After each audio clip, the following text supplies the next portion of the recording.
Episode 11, ODC Can You See? Originally posted September 23, 2012.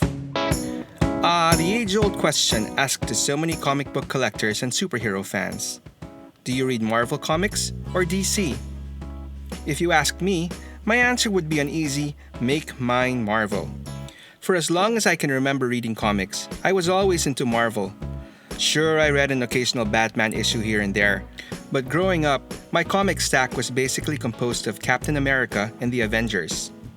But even if I hardly read any DC comics as a kid, the DC heroes still maintained a constant presence in my childhood, mainly through the Super Friends cartoon, and later, the Superman and Batman movies. Special mention goes out to Superman 2, which was probably the first and one of the few movies to actually make me cry. My parents had to drag me out of the theater because I was bawling uncontrollably after seeing Superman, having given up his superpowers for Lois, being beat up by some normal people in a bar, and bleeding. Traumatic stuff for a little boy. Anyway, back to the whole point of this video. Toys. I never really collected superhero toys when I was younger. Even if they were infinitely better than their Marvel counterparts, I never cared much for the DC Superpowers line in the 80s. And even when I finally caved a few years ago and started collecting some modern Marvel superhero toys, more on that on another episode, I never thought twice about dipping into the DC universe, mainly because even as an adult, I still didn't read any DC comics. That all changed around the time the Green Lantern movie came out in 2011. No, I wasn't blown away by it. In fact, I didn't really like the movie. It was okay, but miles away from anything Marvel had been putting out. But it did enough to pique my interest in the hero more. Although I wasn't really reading any DC comics, I would still occasionally pay attention to what was currently making waves in the comic landscape. And all I would hear from my friends who read DC was how amazing the Green Lantern titles had gotten and how he was already rivaling Superman and Batman in popularity in the DC Comics universe. So I was definitely intrigued and decided to check out some issues, starting with Green Lantern Rebirth, and I was immediately hooked. Rebirth led to the introduction to the other colored lanterns, and ultimately, Blackest Night, which was quite an intense storyline.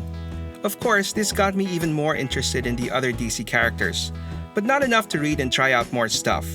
The bottom line being that I was too intimidated by the deep histories of each character. I didn't have the time or passion to play catch-up. And that's when I heard about DC's company-wide reboot called The New 52. They basically started a new timeline from scratch with all their issues throughout the company going back to issue number 1. Their rationale for doing so was to basically shake things up and try something new, but more importantly, they wanted to attract new readers who were otherwise intimidated by having to jump into something so deeply established with so much history, namely, readers like me. So fast forward a year later and I was deeply entrenched in the new DC 52 universe, following a number of titles, almost as much as my Marvel ones. So after reacquainting myself with the DC comic universe, all of a sudden, my toy shelf started looking like it was missing a little something without some DC representation.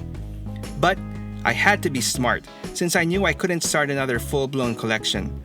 Limited space and funds dictated that I couldn't and shouldn't go crazy with this collection. So I started laying down a couple ground rules for myself. I would only go after the big characters, so in this case, Batman, Superman, Wonder Woman, the Justice League. And I would only buy second-hand stuff, since they were cheaper and quite plentiful in many of the toy hobby shops around my area at the time. With those two rules in mind, I set out to start my collection with a neat idea of how I would display them. A few months later, I sort of finished my collection. Although, I did break my two rules a little. I ended up not sticking to just the iconic members of the Justice League, but getting more additional but still important and memorable characters like Green Arrow, Black Canary, Hawkman, Hawkwoman, and so on. And I also caved and spent extra on hard-to-find characters. But for the most part, I'd like to think I practiced good self-control with this collection. And as for my display idea, well, I'll let the picture speak for itself. So have any of you set up any personal collecting rules for yourself? And have you been able to stick to them? Let's talk about it in the comments below.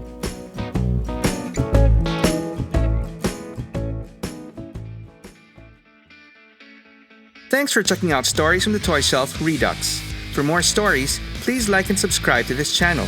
Click on the notification bell for updates or visit my website at storiesfromthetoyshelf.com. and follow me on Facebook, Instagram, and Twitter. Until the next one.